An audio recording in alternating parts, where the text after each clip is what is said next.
Hey there, welcome to Evylyn's Clearing Conversations. I'm Evylyn Rose. This is my weekly Saturday Witchy Tarot AMA where we go over various questions dealing with tarot, witchcraft, just spiritual practices in general, just a whole slew of different things falling into that spiritual, esoteric, metaphysical domain. Um, if this is not your first time checking out one of my live streams or replays, then you'll notice that I made little changes there. I now have this fun little opening, and I'll switch back just so you see what I'm talking about if you missed it.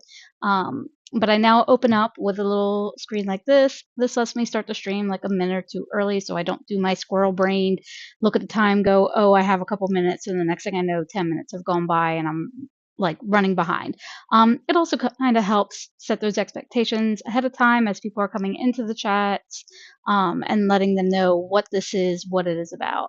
One of the things you'll notice is that this is not about doing any card slinging or live on the air tarot readings. While those are events that I may participate in, that is not what the Q&A and AMA sessions are. These are specifically about questions on those.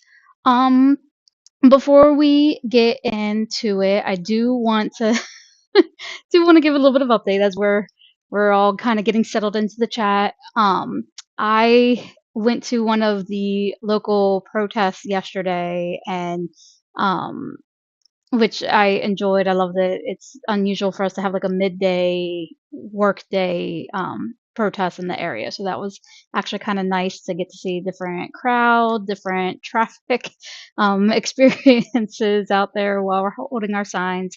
But for the most part, great experiences.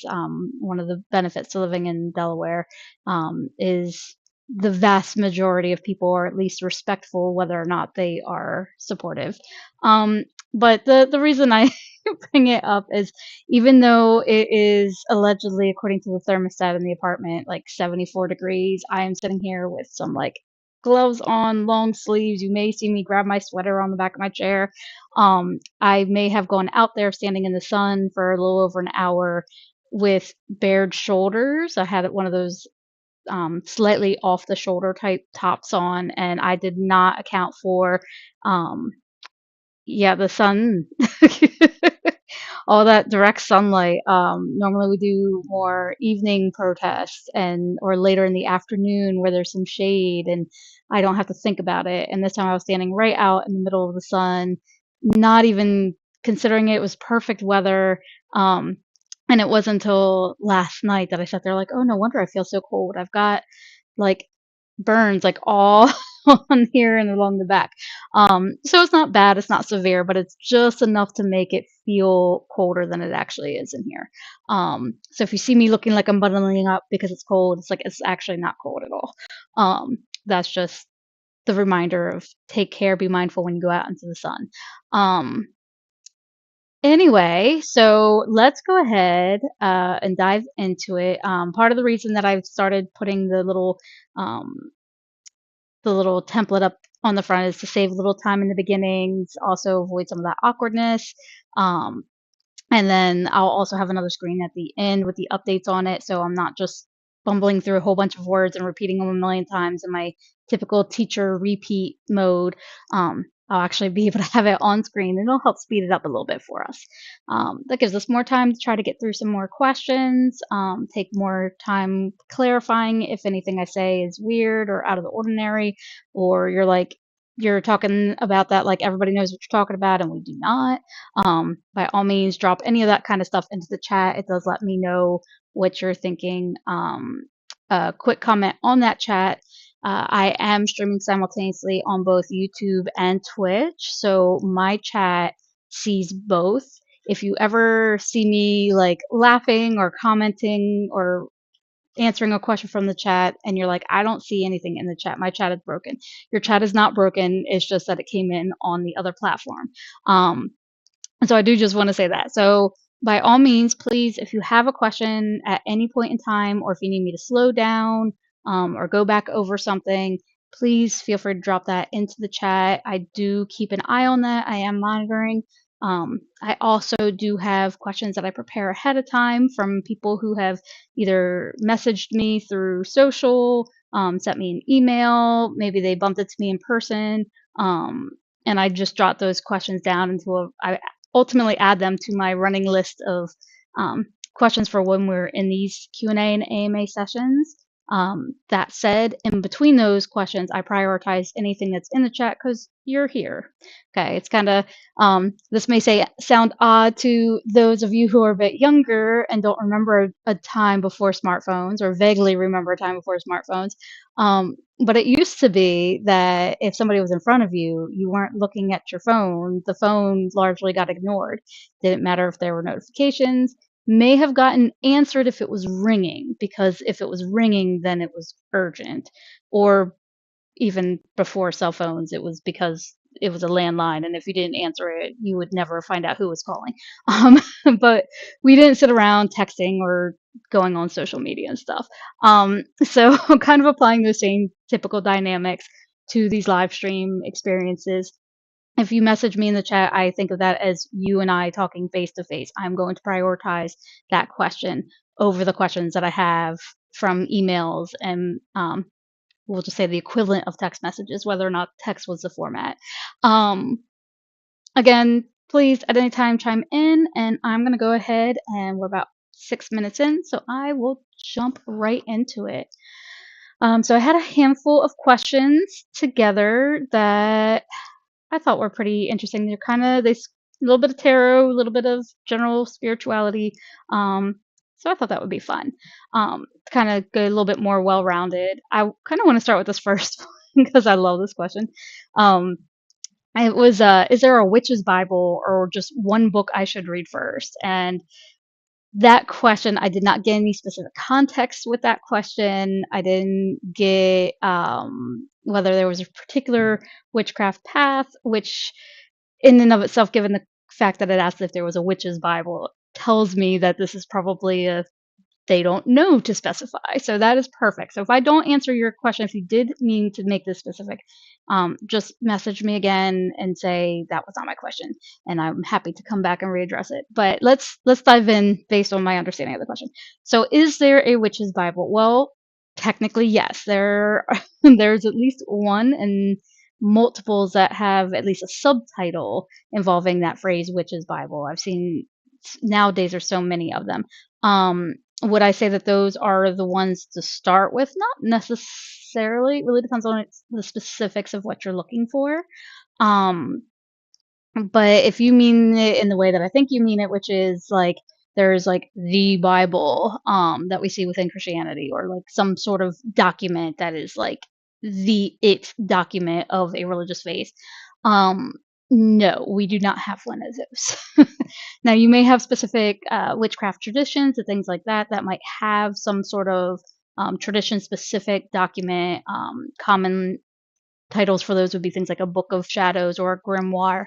You may come across some of those that a specific tradition might say, like, this is our document that guides our tradition, but there's not one that's specific to all witches and all of witchcraft. Which is why, again, it's not necessarily just because it says Witch's Bible in the title, because those books do exist, doesn't necessarily mean that it is the one to start with. Some of them, again, it really depends on specifically what you're looking for, whether or not I would recommend those as starters. There are a lot of books I would recommend at the beginning. I also really love reading, and that's how I process the best, is through reading the written word, that decoding skills for my educators out there. That's just my personal preference. So I have all my messages in the moonlight, that link I keep in the show notes. That has been going on for years, and I think somewhere around, I want to say 2005, I think, was when I first started to kind of start writing book reviews and posting it on there. So there's like an entire section dedicated to like pagan and witchcraft related book reviews. And so you'll find a lot of things in there where I'll be like, oh my God, I highly recommend this. You'll know the older book reviews that I read all those years back and haven't updated the review since, whether or not I've reread the book. Because those reviews will typically be much shorter shorter, they'll be like this short, whereas my more modern reviews are just like, I'm gonna give you like at least this much, whether I like the book or not. So I've gotten quite a bit more descriptive in those reviews compared to where I was in the past. And a lot of that progression came from the fact that I thought I was just listing out some basic stuff, because back in the day it was a common thing for those of us who have websites of that variety to do. And now today, between, you've got like the Amazon and the Goodreads and the NetGalley and all these other different like reader specific, book specific websites, where there are people who are writing these amazing like reviews and testimonials on these books. I've seen like reviews that are almost as long as some like tiny little pamphlet sized books. And that always boggles my mind, because I'm like, how did you have that much to say? And I say that as somebody who's extremely verbose and has a lot to say about everything. Um, so I would definitely recommend taking a look at that resource that I have there, checking out the Pagan Book Reviews. That might help you kind of narrow down where you want to go. That said, because of how the navigation is set up on that today, like it started off with like just a single page, but I've read so many books and I've written so many different reviews. I honestly haven't even written reviews for all of the books I've read. I constantly am finding, every time I go to be like, oh yes, I need to add the review for this book I just finished, I glance over at my bookshelf and I'm like, wait, I didn't write a review for this book or this book or this book. And I end up with like a stack of like about a dozen books that I'm then playing catch up on their reviews, even though I read them like years ago. So my point there, I'm getting a little way, a little off of it, a little tangent today. Um, but the best way, if there's a specific topic area that you're concerned with, use that control F. So if you're on your computer and you're on the website, hitting control F brings up a little search box. If you're on a smartphone, I honestly don't have Apple, so I don't know if the exact wording, if anybody wants to help me out with that. But I know on Android based phones, if you're in the browser, there's usually, you can usually go into the settings for the browser and there's like a find in page or find feature, and just clicking that and then typing in like a specific word or terms you're looking for. And if you do that within those really long pages, that should help you narrow down, so that you're not reading like for miles trying to figure out, okay, which one does she really recommend? Um, like I would literally, if I were at my computer and I'm like, which ones does she recommend? I'd be like, Control F, typing in the word highly. Search for highly and you will find the ones that I'm like, this one, do this one. But again, there are many different books. There are a lot. I hesitate to bring it up in a live Q&A only because I know how nuanced some of those recommendations would be today versus where they were in the late 90s or early 2000s. Even 10 years ago, the way we would recommend a particular book and why is a little different. So I kind of hesitate to get into too many details in the live stream, but definitely go check that out. And if you ever have questions, by all means, reach out. Again, you could drop in the chat if you're right now kind of scouring through just to see what's there while I'm talking. And you're like, hey, why'd you say this about this one book? By all means, pop that in the chat, and we'll talk it out. But again, so yes, is there Witch's Bible? Yes, there actually are books called that. It's not necessarily the book to start with. And there are many, many different books for a first read, depending on specifically what you're looking for. So again, reach out to me, let me know specifically what area, what kind of flavor witchcraft you're looking for. For example, I call myself a Wiccan flavored witch. So if that's the flavor you're searching for, I got you. But if it's something different, then let me give you better recommendations that are tailored to what you're looking for. Okay, so that was our Witch's Bible question, which I really loved. Here we go. And then this question kind of follows that one pretty well. How do I choose trustworthy spiritual resources online? Whew, my goodness. I have opinions on that question. Um, so today, especially, we're living in a noisy world. The fact that I'm doing a video live stream today tells you how much the internet has changed. So that makes it even more nuanced in how to offer that kind of guidance. Um, Honestly, the best way to look at it is stick with the things you know and branch out from there. One of the biggest, I guess could say, like, hurdles or obstacles I've seen are when people go online and they just search for whatever and they go to the first resource by goodness knows who, and that person talks a good talk. They sound like they're a person of authority. You're listening to them and you would swear, like, oh my goodness, this person has been a practitioner for like the past, like 50 years. They don't even look 50 years old, but I think they have been based on how they're talking. Um, but then there's usually some major giveaways. If you know what they are talking about, you can tell that they don't know what they are talking about, or they are purposefully distorting it in some way. Um, this has kind of become commonplace, especially with spiritual topics online.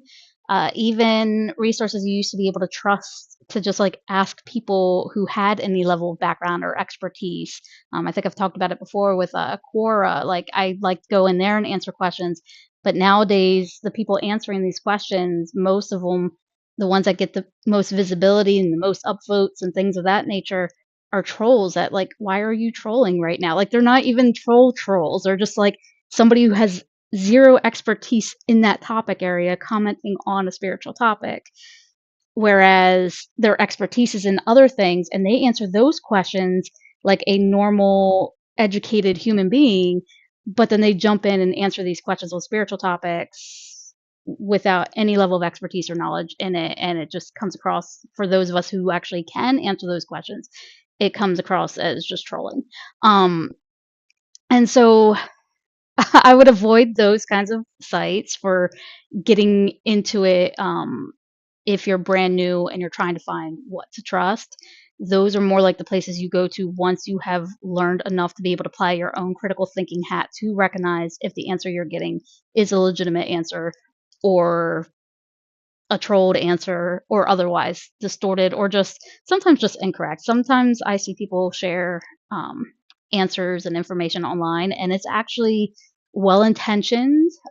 It's coming from a a trustworthy place, but they don't necessarily have that knowledge and that expertise and enough awareness that they don't know what they don't know to point out that they don't have that information. Um, and that's a huge distinction that I see that makes it troublesome, is when you have, again, um, people that sound like they have been at this for decades and it turns out they really haven't. They've been at it for like a minute, relatively speaking. Um, and that's not necessarily a bad thing, but if they give off that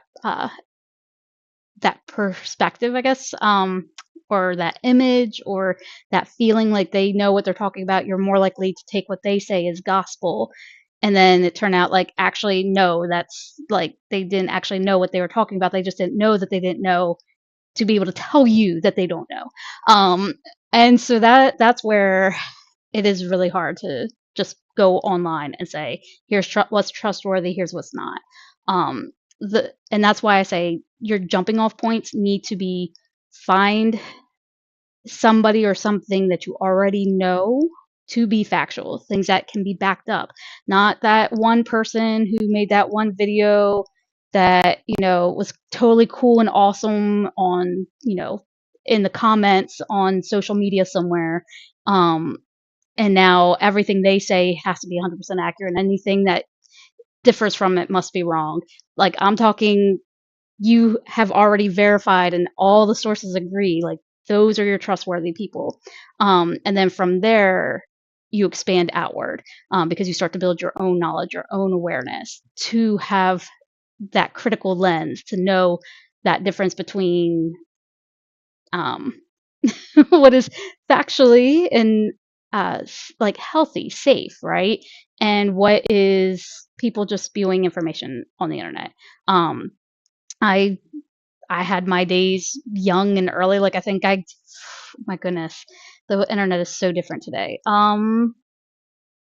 I say like around 14, I think was when we finally had internet access in my house. This is back in the days of dial up. Ooh, my goodness. I think I talked about it a little bit in the live stream intro video. And so it's there were so many of us who were so quick to be like, we'd see something, be like, oh my gosh, I didn't know that. And then we'd go and we'd share it. And it would take somebody pointing out, like, yeah, no, that's not true. Here, go check out this, this, and this. Um, and that's kind of how you have to do it. You really do have to just kind of dive in. It's like learning how to swim. I'm not saying go jump in where the sharks are. The goal is specifically to avoid the shark infested waters. Um, but get into the water, right? Learn, like, get your feet wet, learn how to, float and, find your way, figure out the doggy paddle. Um, I could doggy paddle like it was nobody's business, just trying to stay above the water. Um, every now and again, do some snorkeling, right? So full on analogy mode here, but uh, you have to start somewhere. So dive in. Don't automatically assume that the first thing that you see or hear is gospel. And as you gather your knowledge that you can confirm through multiple sources, not just, and when I say multiple sources, I don't just mean groupthink, like sounding board type stuff, where it's like, again, avoid the comment sections. Those are not the healthy places online on the internet. If you're trying to determine trustworthy, comment sections are not the place to find it. That comes later. And then try to just go from there. Start with what you know, expand outward. Um, that's the safer method than just diving in and trusting whatever anybody says. And you'll get it wrong sometimes, and that's okay too. I think that's the most important part. Be prepared, no matter what spiritual resources you come across, to find out that those were not the best sources of information. That has been true of the internet since I think the day it went online. So there's not a lot we can do to fix that, unfortunately, but we're trying. We do try. And again, if there are certain like social media platforms where it's notorious for there being people trolling, that is not the place to go to try to find spiritual truths and things. Find the non-trolling places that you can start off the non-shark infested water, or the non-troll infested waters, I guess we should say. Um, but okay, so hopefully, I hope that helped. I know that's not the kind of answer you were looking for.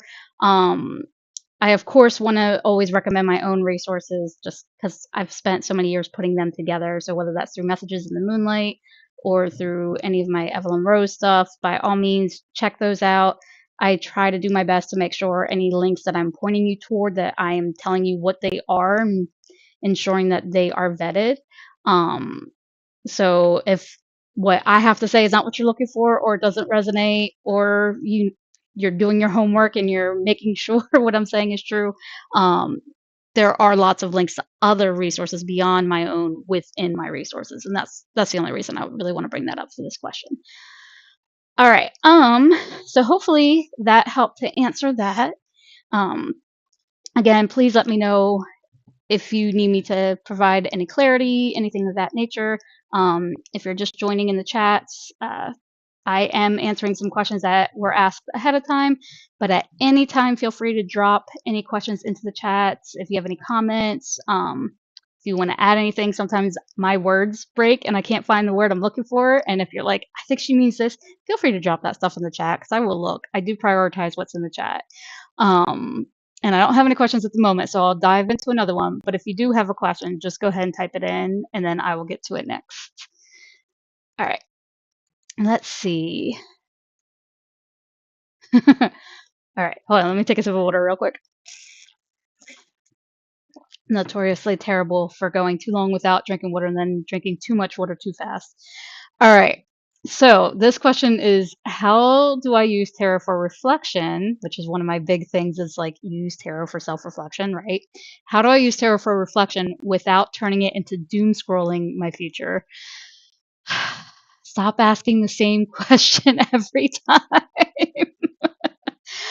That's the starting point. Don't keep repeating the question trying to get a different answer.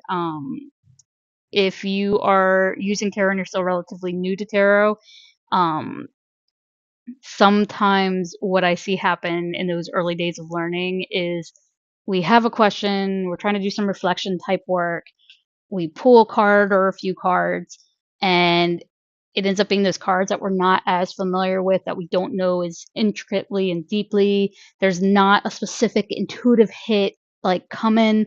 And so just kind of stare at it and you feel confused. So you're not necessarily going to ask the same question over and over again, but you just keep pulling more cards trying to get clarity. Next thing you know, you got so many cards and so many things that, and so many spreads and all that, that you've kind of lost the original question and the original thread.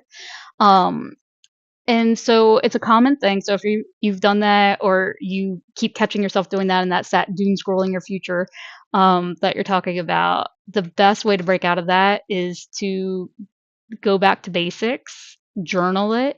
Okay, what question did you have? What cards did you pull? What came up? Um, Try to avoid pulling additional cards. If you, something that I find that helps is pulling either like one additional card that's kind of like, okay, what is this major thing I should focus on, like as it relates to, the spread you've already done. Um, this is also where pulling in oracle cards can be helpful, especially those if you have an oracle card deck and you find it to be more straightforward, like it has like a written word with a written message. They're really good for that, like clarifying card. Um, force yourself to only pull one. don't don't start like redoing a whole other spread and ending up with like 8 more cards. Um, have that, jot it down, put it in your journal. Again, it can be as detailed or it can be as super simple as you need. Um, and then let that spread go, but then go to your resources, whether that's that little white book, if it's a book that came with a deck, if you have a go-to favorite book about tarot. So one of my favorites that I like going to, I have a bunch, but um, especially for reflection work, I like the more, I'd call it like psychology kind of approach, psychological approach to these archetypal images. And so I really like, I believe that's, yeah, it's Meg Jones Wall's Finding the Fool is the name of that one. I'll have to make sure I drop that in the show notes at the end. But Finding the Fool, really liked that book. Like I didn't even, I'll be honest, she's one of those areas, like I was not that into podcasts for the longest time. So like I didn't know about her podcast. I didn't know anything about her. I picked up that book and I in the store and I was just like, oh my gosh, I love this.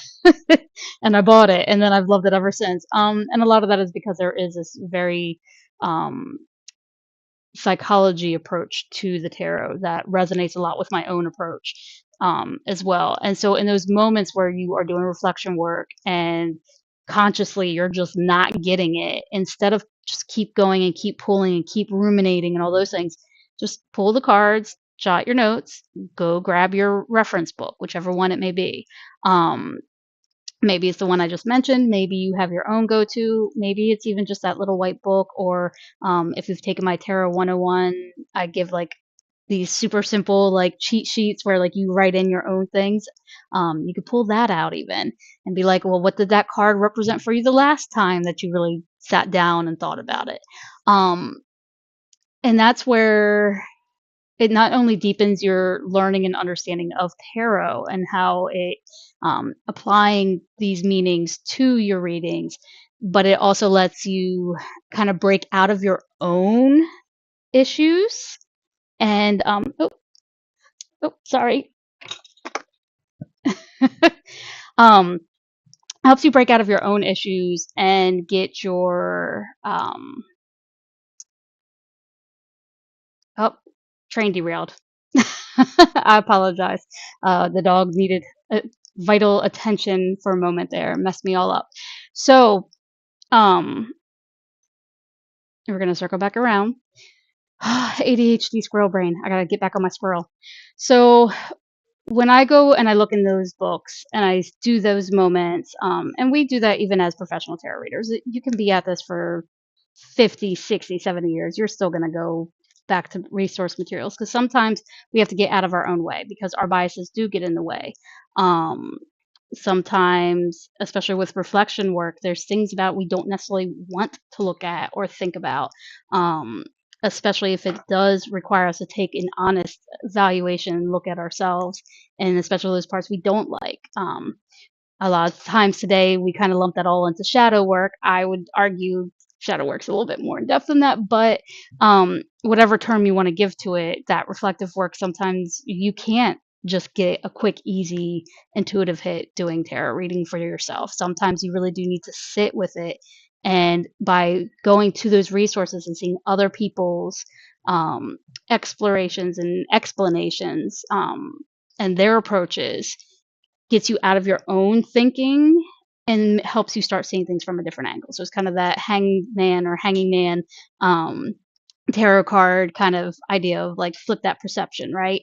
You may do that kind of work all the time in all the areas of your life, but sad truth is the way our brains and our basic psychology and basic biology works is you're doing that for life. That's a never ending process. So if you do find yourself doom scrolling your future, that's the best way is don't keep pulling cards. Sit with the cards that do come and really learn how to embody that. That's why like with my premium services for tarot readings, I call it embodied tarot because that's what we do. We look at the deeper meanings of these cards to get a better understanding. And I'm sorry, I really have to fix this, or this is going to drive me nuts. So you're getting a little bit of behind the scenes here. This is a cloth, and I hook these little hooks to it to help me keep it stabilized because otherwise, anytime I glance at my screen, I see movement and it drives me nuts. So I have to have it like clipped so it stays put. A little breeze, a little shake, no big deal. But like when I keep seeing like the corner flap and I can see my son's computer chair that's like right on the other side of me, it drives me insane. And that's the squirrel brain. But I digress. Let me come back to your question. So hopefully that helped to make you understand that difference between like using the tarot for reflection and like making sure you use boundaries in your tarot readings. It's not just boundaries aren't just something that you set for other people to protect your energy. Sometimes it's your own, and whether you want to refer to it doom scrolling or ruminating, that energy of constantly trying to problem solve and prepare and anticipate, that is so energetically draining, and we do that to ourselves. So we have to set boundaries for ourselves. That is a major thing, a major component of that. So with using tarot for reflection, that is a boundary you have to establish for yourself. Is saying like, okay, here here is the reading I'm sitting down to do. Here's a question I'm going to ask. Here's how many cards. Like set yourself some limits ahead of time, jot them down, record them, reference your materials for anything that doesn't immediately resonate or doesn't immediately click, and know that it may take time and you'll come back to that journal, whatever those notes that you took. Give it a few days, a couple weeks, a month, more, however long you need, and then sit back down with it and see if that helped you. So kind of breaking out of that, like trying to anticipate the future and coming back around to it. When the time is right, letting your consciousness kind of sit with it. All right, so hopefully, again, that answered your question. If it didn't, please just feel free, send me an email, reach back out, let me know. And again, if you are in the chat, anything if I say got confusing, if I know sometimes the unexpected interruptions, this is the negative aspect of doing the live streams. I'm definitely one of those. I'm not a video editor, so I'm one of those like one and done. I don't go back and edit, so I know these can be really distracting, especially if you're watching the replay right now. I apologize profusely, but unfortunately, that's the reality of a live stream experience. And so, if you're watching the replay, you're getting the full live stream experience. Let's see. Okay, so I still don't have any questions in the chat, but again, feel free to drop one in at any time. And then, so we did answer those. Okay. All right. I had another slightly easier to answer question, or at least I think it's an easier question. Um, the straightforward answer is going to be easy. So the question was like, do I need expensive tools to practice? And so they specified some examples like the athame or cauldron and things like that. And so these are specifically like ritual tools. May or may not be tradition specific. Didn't specify in the question. So if there was a tradition specific question, let me know and I will fix it. Okay, but do I need expensive tools to practice or expensive ritual tools to practice? No, you do not. My first wand was literally like I found so I to this day still do not know what that piece of metal was for. It was like this super thin piece of metal. Um, it was um I guess cone shaped. I don't know, but it was so thin. I think it had to have been like a rod or something for like old school filing cabinets or something, but it wasn't that like flat kind of metal. It was definitely more round. Um yeah, so like a very very thin cylinder. Cylinder was the word I was looking for, not cone. My apologies. The other C shaped word. Um and that like it was long, so like I think it went cuz like the whole thing was just the traditional was supposed to go from like the crook of your elbow to the tip of your middle finger. That's what all the resources back then were saying. And I'm pretty sure it was longer than that for me. And it was just a super thin metal rod. Like I had no way to decorate it. There were no attachments on it. And that was literally my first wand ever. And the only reason was because it was there and I had it and didn't know what it was for and nobody had a use for it. So it became mine. Um, and so you can have super simple things like that. But the one very quickly got swapped out with a found piece of wood, also not meeting that length. It was super long. I have a tendency of collecting wands that are way longer than the traditional lengths. That one I loved because the bark had fallen away and it revealed all the intricate little like insect marks and like the little paths through the wood.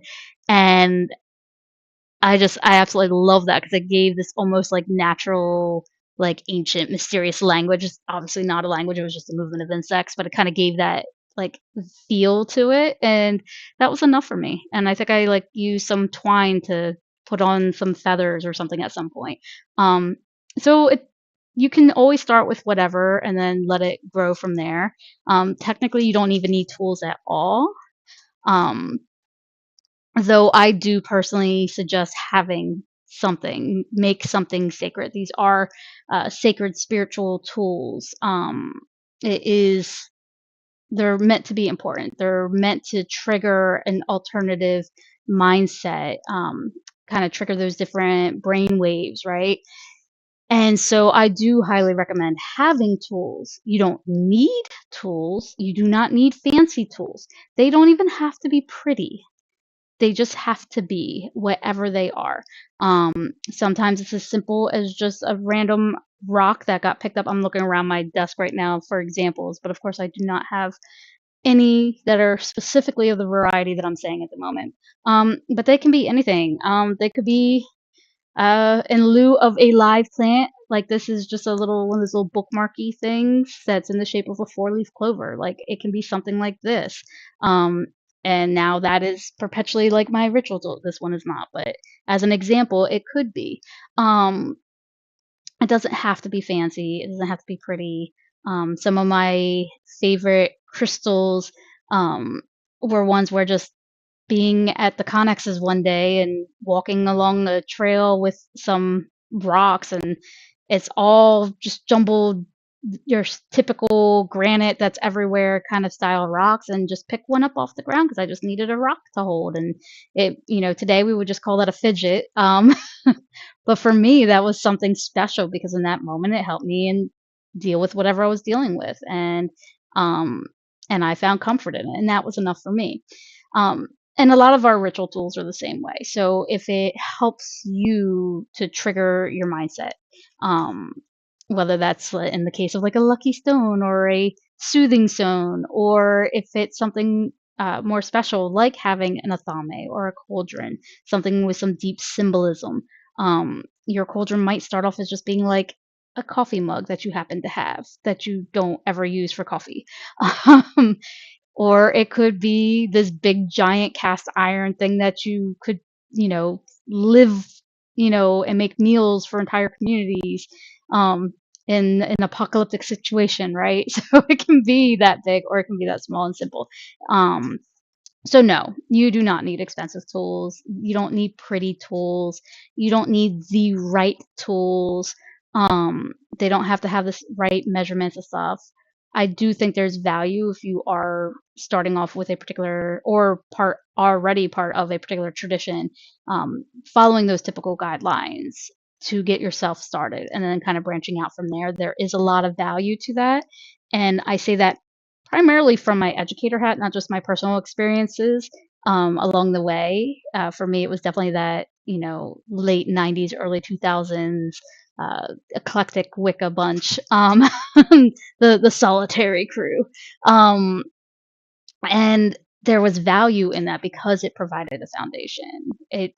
Did I branch away from that? Sure. Did I go explore other things? Absolutely. Do I still constantly work with and exchange ideas and have discussions with people of varying different paths and try to find those commonalities and those things that resonate? Sure. Um, but when you're first starting out in any particular religious or tradition, or even if it's just a witchcraft path without a specific religious framework in mind, having having that structured framework from just a purely educator perspective, it will help you to deepen your learning and build a really strong foundation so that no matter what you branch out to learn from there will help you. So, no, you don't have to have expensive tools, but it does help to aim for collecting or creating some of those traditional tools within whatever particular practice it is that you are delving into. Hopefully that made sense and wasn't too totally out there and over anybody's head. I kind of answered it a couple of different ways, like all in one breath. So, as always, please let me know if you need me to clarify, if there's a specific, if you're looking for specific ideas as to alternatives to the expensive tools, let me know. Um, and of course, if you do have the means, um, you know, financially or otherwise, we have many, many fantastic artisans within our witchy pagan communities who make some very lovely tools at varying price points. So if you have the means, by all means, please do help contribute to our community in that kind of a way. Um, I'm always, whether it's within witchcraft or paganism or not, in and outside of spiritual and religious communities, definitely always support your artisans and your artists and your creators. They they keep the world going. They really do. Uh, so um, so that said, I hope that answered your question. Feel free to reach out if you need me to dive into that more deeply. Okay, so that was the question on tools. We did answer that one. Hmm. Okay, I do like this question. All right, so again, if you need me to answer anything in the chat, if you need me to clarify, or if you just want to add your own 2 cents in, feel free to drop that in the chat. I'm going to go ahead and move into the next question. So this one, I sort of answered this on an earlier Monday lunar lunch break. This one's slightly more nuanced. Um, oh, sorry, the dog is making the canvas move again. She has just discovered that she can do that with her nose, so now she will probably distract me. All right, so let me come back to the question. So, sorry, squirrel brain is highly squirrely today. So, I sort of answered a similar question, though this one's a little bit more nuanced, so it kind of helps me answer it a little bit more directly. So it was, how do I make space for skeptical family members without abandoning my practice? Um, so the previous question was kind of more broadly like dealing with skepticism. And I think it was judgment. But this one is specifically like, okay, I have family members, they're skeptical.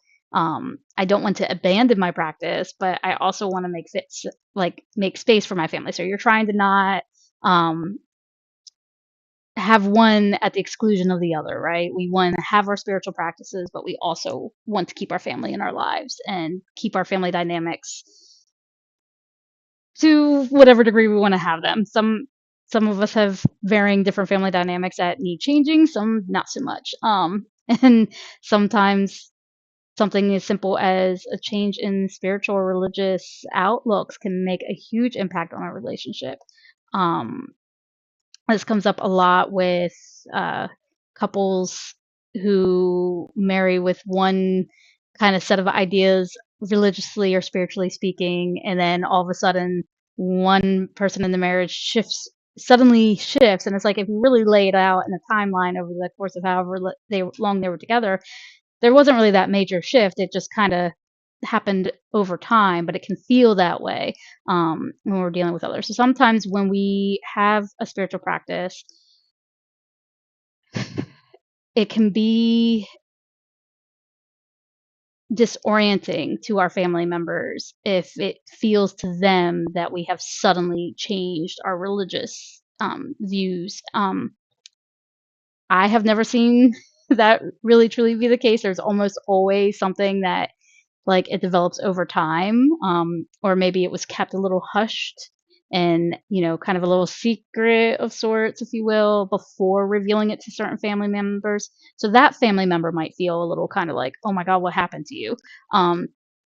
But regardless of how it's gone down, whether there was this sudden shift or it really was that kind of gradual build up to it, um, we do always want to be able to invite in our family members.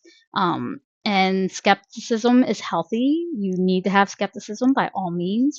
Um, and especially when it comes to matters of spirituality, of religion, there are so many potentially dangerous, but there are so many cults out there, and a big like factor that we see in harmful cults is that trying to separate you from your family and trying to push your family away, like, oh, they just don't understand.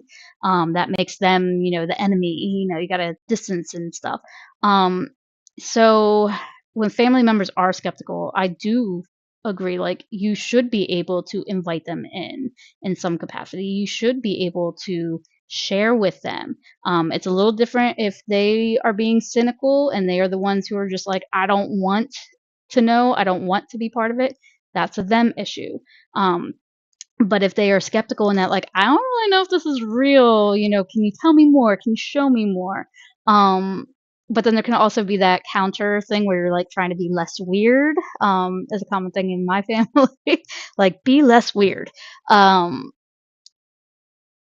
and that can be tricky. Trying to still be authentic with you while also making that space for family. So my recommendation with that is usually um, finding that point of, I guess you could call it like common entry.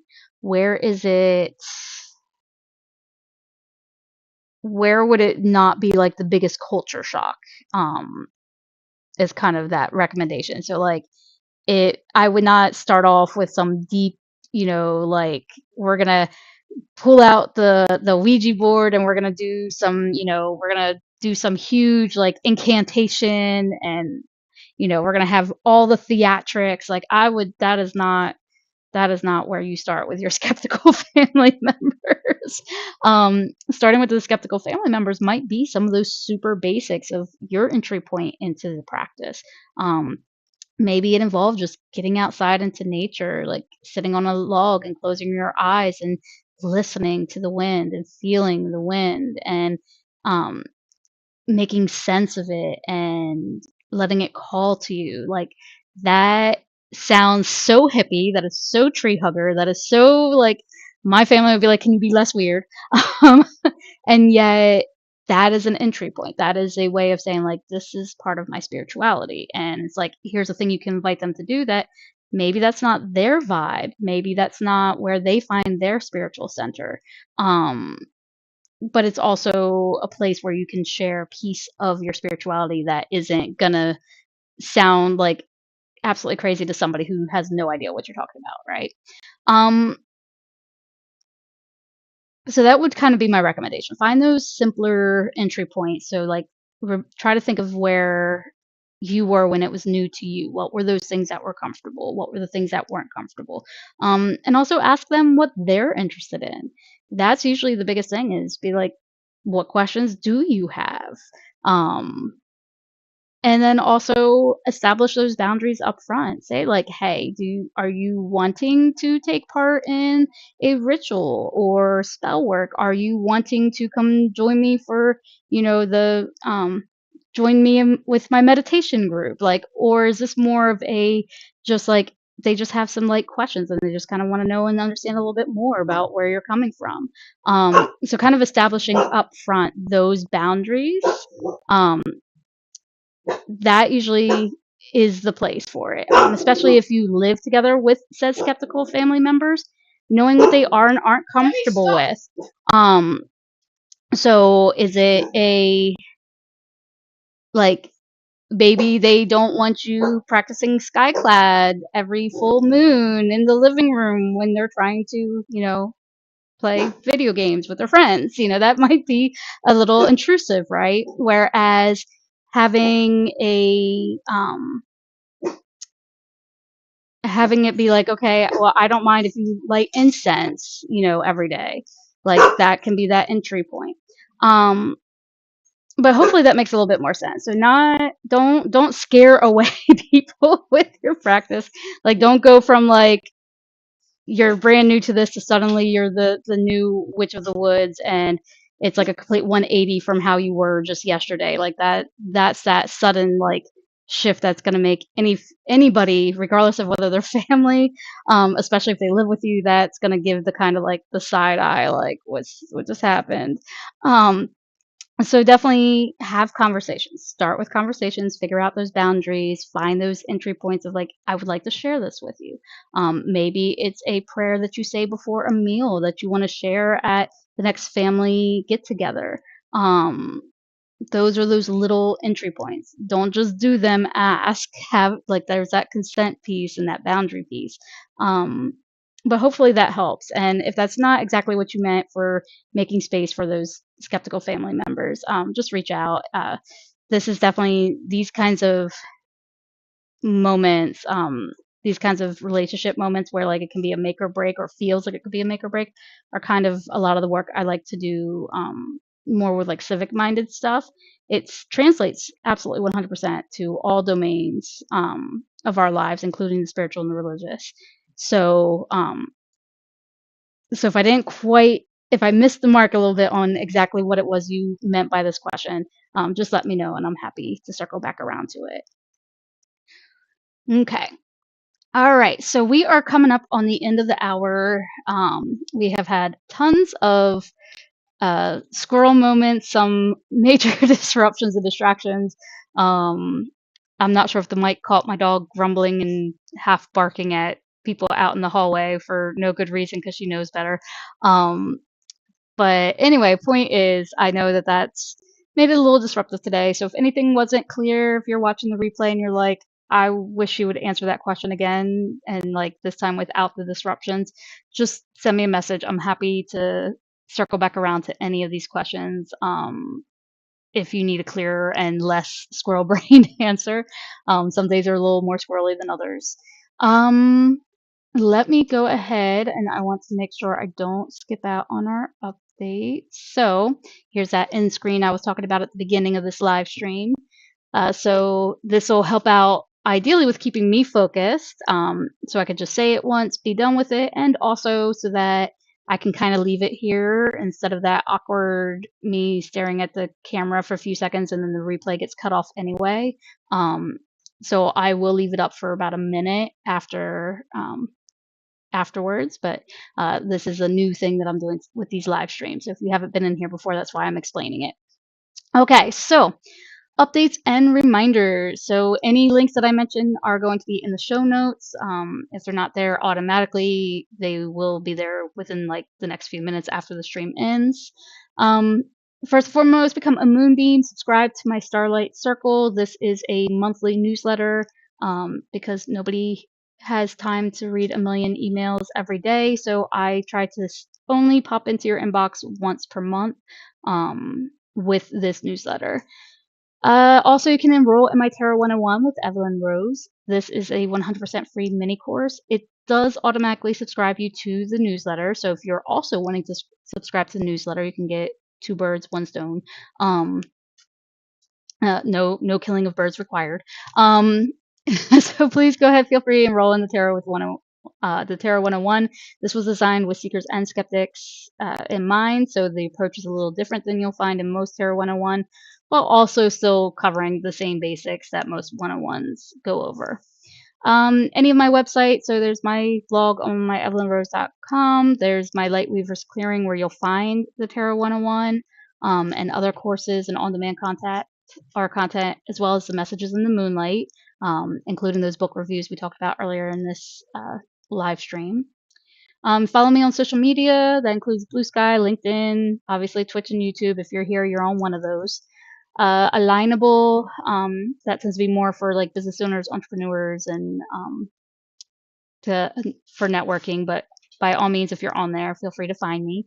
Anywhere you see me, just look for the Evylyn Rose, spelled the Evylyn, and you will find me if I'm on there. I am not on any meta platform, so if that's the only ones you use, I'm sorry, but you won't find me there.